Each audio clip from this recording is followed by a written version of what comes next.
So here we have a SRX 2016 with a used TCM. So we are just going to replace and reprogram it there. Next,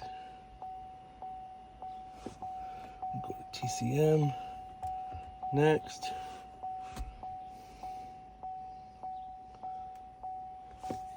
proceed.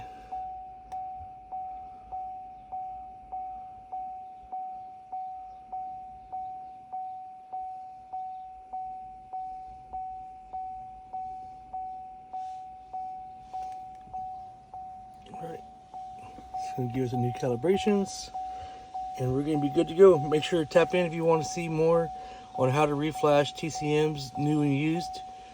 See y'all soon.